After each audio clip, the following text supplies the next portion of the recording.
NDDM national dairy development board ఈ report గౌరవ ముఖ్యమంత్రి గారు మాకు చదివి వినిపించారు. 3 రిపోర్ట్స్లో ఒక దాంట్లో వెజిటబుల్ ఆయిల్స్ నెయ్యి లేదు ఇందులో, అంటే ఏ స్థాయికి వీళ్ళు చేశారని చెప్తూ దాంట్లో ఒక రిపోర్ట్లో ఫిష్ ఆయిల్ ఉందనేది, ఇంకో దాంట్లో బీఫ్ టాలో ఉందనేది, ఇంకో దాంట్లో లాడ్ పంది కొవ్వు ఉందనేది, ఇంకో దాంట్లో గొడ్డు కొవ్వు ఉందనేది. ఇది చాలా సెన్సిటివ్ ఇష్యూ. ఇది ఒక రిపోర్ట్, అది సాలిడ్ రిపోర్ట్. అది ఇది మాట్లాడేటప్పుడు మేము ఆలోచించుకొని మాట్లాడి నేను కూడా దాన్ని ముందుకు తీసుకెళ్ళినప్పుడు పర్యవసానాలన్నీ ఆలోచించి, కానీ నేను కూడా అనుకుని ఇది చెప్పాలా లేదా. ముఖ్యమంత్రి గారు చెప్పారు దీన్ని ఎంత తీసుకెళ్ళాలి, ఎందుకంటే మా భయం ఏంటంటే సెన్సిటివ్ అయ్యి మనం చేసేసామా. భగవంతుడితోటి మీకు గతంలో చెప్పినట్టుగా రామచంద్రమూర్తిగా విగ్రహం తల నరికేస్తే రామతీర్థంలో దాన్ని చేయడం మళ్ళీ ఇప్పుడు చేసి దీని మీద మనం తప్పుగా అనుకుంటారా, లేదంటే దీన్ని కూర్చోబెట్టి రాజకీయ పరంగా లబ్ధి పొందుతారు, ఇలా ఆలోచిస్తారని చెప్పి 1-2 రోజులు ఆలోచించినా కానీ చెప్పకపోతే ఏం జరుగుతుంది. రేపు పొద్దున మీ అందరికీ తెలిసి కూడా మీరు ఎందుకు మాట్లాడలేదు, అదొక ప్రశ్న ఉంటుంది. అందుకని దాన్ని మాట్లాడాల్సి వచ్చింది. ఎందుకంటే ఆల్రెడీ మేము గవర్నమెంట్ ఫామ్ అయ్యాం, 5 years మేమే ప్రభుత్వంలో ఉంటాం. ఇది లాస్ట్ 6 నెలల్లో ఏదైనా ఉందంటే ఒక మేము ఇలాంటి ఏదైనా చేసాం ఒక అర్థం ఉంటుంది. వచ్చిన 2 నెలలు మాకు ఏం అవసరం ఉంది, 5 years ఈ ప్రభుత్వమే ఉంటుంది. ప్రజలు ఎన్నుకున్నారు. ఇది తీసుకెళ్ళకపోతే తప్పు అవుద్ది. ఎందుకంటే మా బేసిక్గా అందరం ప్రతి మతాన్ని గౌరవించే సంస్కృతి ఇది. ఈ దేశంలో హైందవ సంస్కృతి లేకపోతే మిగతా సంస్కృతులు లేవు. అలాంటి హైందవ సంస్కృతి మీద ఇంత అపవిత్రం జరిగినప్పుడు వీళ్ళు రిపీటెడ్గా చేస్తున్నప్పుడు ఇది చెప్పాలా లేదా అని కూర్చొని చాలా తర్జనలు పడి నాకు పర్సనల్గా గిల్ట్ ఉండి, అరే మనం ఇంత కళ్ళ ముందు ఇంత రిపోర్ట్ మాట్లాడకపోవటం అని చెప్పి చేసిన తర్వాత తద్వారా మీ అంశాలు తెలుసు. అది సుప్రీంకోర్టు దాకా వెళ్ళింది. కొంతమంది మీరు ఇట్లా అన్నారు, రాజకీయ లబ్ధి అన్నారు. మాకేం పోతే 5 సంవత్సరాలు మేమే ఉంటాం, మాకు ఆ భయాలు లేవు. కానీ దీన్ని కరెక్ట్ చేయకపోతే ఎందుకు మాకు ఉంది అంటే దీనికి నేపథ్యం అసలు వీళ్ళని మీరు ఎగ్జామిన్ చేయాలి. ఈ సమావేశం ద్వారా ప్రజలందరూ కూడా మేమేం ఎగ్జామిన్ చేస్తున్నామంటే వీళ్ళు ఎలాంటి పరంపర నుంచి వచ్చారు, వారసత్వం ఏంటి వీళ్ళకి. వీళ్ళు భగవంతుడి మీద పగబట్టారు. వీళ్ళు 7 కొండల స్వామి మీద పగ ఉంది. అది ఈరోజు పగ కాదు, ఏం పగో నాకు అర్థం కాదు. అది 7 కొండలు అంటాం. 7 కొండలు ఎందుకు, నీకు 2 కొండలు చాలు. భగవంతుడి మీద పగ ఏంటి ఎవరికైనా? వ్యక్తిగతంగా వర్గాల మీద పగ ఉండొచ్చు, ప్రత్యర్థి మీద పగ ఉండొచ్చు, కానీ విచిత్రంగా వీళ్ళు భగవంతుడి మీద పగబట్టారు. మేము ఆ కోణంలో నుంచి నాకు అనిపించింది దీన్ని కరెక్ట్ చేయాలి, ఇది చెప్పాలి. ఇది నేను ఎందుకంటే నేను మాట్లాడేటప్పుడు మేము చాలా ఒళ్ళు దగ్గర పెట్టుకొని మాట్లాడతాం. ఎందుకంటే వీల్ ఫేస్ ద కాన్సిక్వెన్స్ మాకు తెలుసు. ఉదాహరణకి మీకు అయోధ్య రామ మందిరం నిర్మాణానికి ఈ దేశం ఎంత తల్లడిల్లిపోయింది, ఎంత కదిలింది, ఎన్ని గొడవలు జరిగినాయి. ఇలాంటి దీనికి కూడా వీళ్ళు పంపించిన దాదాపు 1,00,000 లడ్డూలు ఇవన్నీ కూర్చోబెట్టి ఇన్ఫర్మేషన్ తీసుకుంటామంటే ఒకటి అసలు ఏం జరిగింది అన్నీ మొన్న వీళ్ళు చెప్పిన రిపోర్ట్లోనే దాంట్లో యానిమల్ కొవ్వు లేదంటున్నారు. సరే, ఫర్ ఎగ్జాంపుల్ నేను ఒక ఆర్గ్యుమెంట్ సేక్ అన్ని రిపోర్ట్స్లో కూడా ఎక్కడ కూడా ఈ నెయ్యిలో నెయ్యి లేదు. 59,70,000 పైచిలుకు కిలోలు 59,70,000 కిలోల నెయ్యి మీరు ఇది ఈ కల్తీ అసలు కల్తీ నెయ్యి అని కూడా దీన్ని కల్తీ వనస్పతి కల్తీ పామాయిల్ అనాలి దీన్ని. ఇవి దీంతో కలిపి ఇన్ని కోట్ల లడ్డూలు చేసిన తర్వాత దాంట్లో 1,00,000 లడ్డూలు అక్కడ కూడా పంపించారు, అయోధ్య కూడా పంపించారు.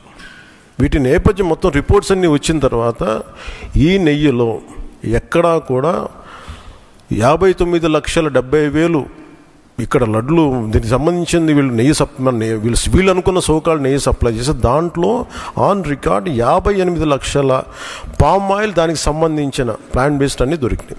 అవి కాకుండా 1,70,000 నుంచి దాదాపు 2 లక్షల వరకు కెమికల్స్ దొరికినాయి. ఇవి ఆన్ రికార్డ్ వాళ్ళు కొన్నట్టు. మీకు టీటీడీకి మేము ఇన్ని లక్షలు 59 లక్షల పైచీలకు నెయ్యి సప్లై చేసామంటే ఆ పర్టికులర్ కంపెనీ 58 లక్షల పైచీలకు వీళ్ళు మనకి పామ్ ఆయిల్ దానికి సంబంధిత అన్నీ కొన్నారు. అలాగే 1,70,000 ఈ కెమికల్స్ కొన్నారు. ఇవన్నీ చాలా ఆన్ రికార్డ్ దొరికారు. ఎక్కడా కూడా సిబిఐ కానీ ఎక్కడ క్లీన్ చిట్ ఇవ్వలేదు. క్లీన్ చిట్ ఎక్కడ ఇవ్వలేదు. వాళ్ళు వెరీ క్లియర్ కట్గా చెప్పింది ఈ నెయ్యిలో పూర్తిగా ఇది ప్లాంట్ బేస్డ్, అంటే ఇది దీంట్లో నెయ్యి మన పాల నుంచి పాల కొవ్వు నుంచి రావాల్సింది, దీంట్లో ఇది లేదు. చాలా చాలా స్పష్టంగా అది చెప్పారు. మిగతాయి మేము నిర్ధారించలేకపోతాం, మా దగ్గర ఇన్ఫర్మేషన్ లేదనేది ఒక రిపోర్ట్ వాళ్ళు చెప్పింది.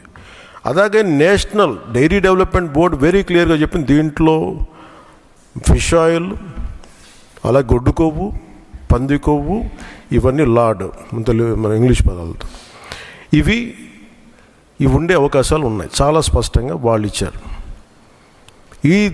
ఈ ప్రాసెస్లో వీళ్ళు దీన్ని కూర్చోబెట్టి అడ్డగోలుగా మాట్లాడితే, ఎందుకంటే వీళ్ళకి ఏ రోజు కూడా ఈ ధర్మం మీద వాళ్ళకి గౌరవం లేదు.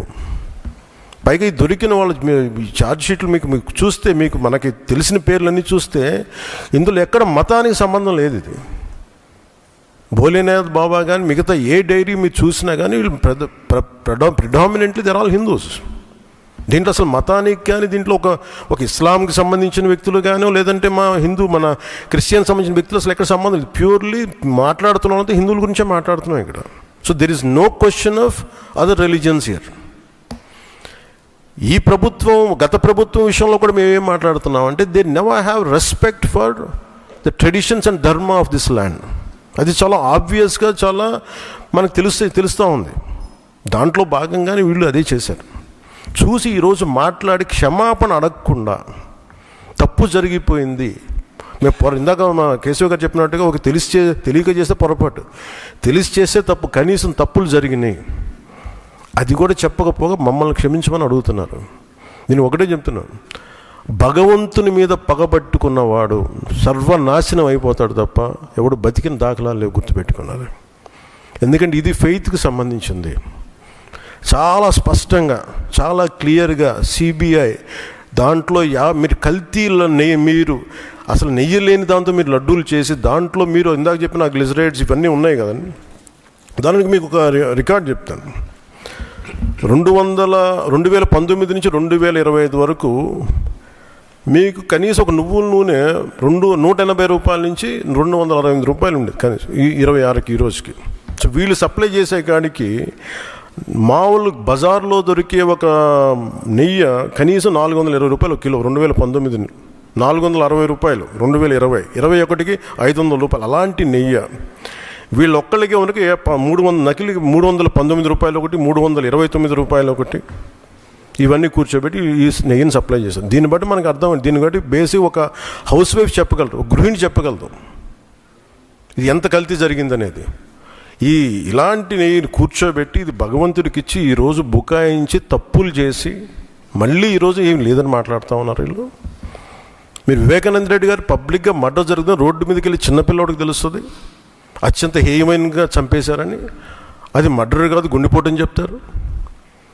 వెండి విగ్రహాలు పోతే, అమ్మవారి విగ్రహాలు పోతే పోయిందంటారు. విగ్రహం కాల్చి ఎవరన్నా అపవిత్రం జరిగితే ఎవడు పిచ్చోడు చేసాడు అంటారు. ఈరోజు కల్తీ జరిగింది మాట అసలు కల్తీ లేదు, ఇది పూర్తిగా మాకు క్లీన్ చిట్ ఇచ్చిందంటారు. దీన్ని బట్టి మనం అందరం అర్థం చేసుకోవాల్సింది ఇది వీళ్ళకి దీని మీద గౌరవం లేదు. వీళ్ళకి 7 కొండల వాడికి 2 కొండలు చాలు అన్న ఆలోచన విధానం నుంచి పుట్టిన వాళ్ళు ఈరోజు ఏ స్థాయికైనా దిగజారగలరో ఇది చాలా ప్రస్ఫుటంగా మనందరికీ తెలియజేస్తూ ఉంది. ఇది we are very very clear about protecting the traditional Hindu values, dharmic values. We are very clear about it. మేము చాలా చాలా స్పష్టంగా ఉన్నాం. మేము ఇక్కడ కల్తీ జరిగింది అంటే వేరే మతాలు అనటం కానీ వేరే విశ్వాసాలను కించపరచడం కానీ ఎక్కడ లేదు. ఒక తప్పు జరిగింది, అడల్ట్రేషన్ జరిగింది. We are very clear about it. దీని వెనకడుగే వేసే లేవు. చాలా పొరపాట్లు జరిగినాయి. ఇది రిపీటెడ్ పొరపాట్లు కాస్త వీళ్ళని చూస్తే 2022లోనే వీళ్ళకి తెలియజేశారు. వీళ్ళకి ఇక్కడ కల్తీ జరిగింది 2022 రిపోర్ట్ ఇస్తే నేను క్యాబినెట్లో మాట్లాడుతూ ఉంటే దాన్ని తొక్కేశారు. దాని గురించి బయటకు తీసుకురాలా అంటే మీకు తెలిసే చేశారు. వీళ్ళని 2022లో మీకు కల్తీ జరిగిందని రిపోర్ట్ అప్పుడు వాళ్ళకి ల్యాబ్ టెస్ట్ వాళ్ళకి పంపిస్తే అప్పుడున్న టీటీడీ చైర్మన్ కానీ వీళ్ళు కానీ వాళ్ళు 100% తొక్కి పెట్టేసారు, దాన్ని బయటకు తీసుకురాలా. దాన్ని బేస్ చేసుకొని మళ్ళీ ఆల్రెడీ 22లో జరిగింది కదా, దాని గురించి సమాధానాలు లేవు. ఇవన్నీ తెలిసి కూడా మీరు అయోధ్యకి కల్తీ లడ్డులు పంపించారు. మీరు ఇది విశ్వాసాల మీద మీరు కొడుతున్న దెబ్బ. ఇది మీ ఆలోచన ఏంటి అది అనేది మీరు తెలుసుకోవాలి. అందుకే మీరు భగవంతుని మీద పగ పెట్టుకున్నవాడు ఎవడైనా సరే, 7 కొండల వాడి మీద పగ పెట్టుకున్నాడు ఎవరైనా సరే మట్టి కరిచిపోతారు తప్ప, మీరు ఇలా బుకాయించుకొని చేసిన తప్పులు క్షమాపణ వేడుకోండి తప్ప మీరు కూర్చోబెట్టి మేము క్షమాపణ, మీరు భగవంతుడికి మీరు క్షమాపణ చెప్పాలి, 7 కొండల వాడికి మీరు క్షమాపణ చెప్పాలి.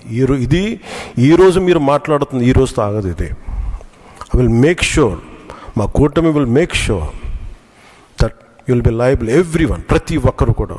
ఇది ఎంత టైం పడుద్ది, ఏం టైం పడుద్ది అనేది సిబిఐ ఫర్దర్ రిపోర్ట్ రావాలి, అది కేసులోకి మన కోర్టులకు వెళ్ళాలి. అన్నీ అయిన తర్వాత ప్రతి ఇది అయితే మేము 100% దీన్ని వదలం. ఖచ్చితంగా ఈ దోషులను ఎవరైతే ఉన్నారో మేము క్షమాపణ చెప్పడం కాదు, మీరు భగవంతుడికి మోకరిల్లే వరకు యుద్ధం సాగొద్దు.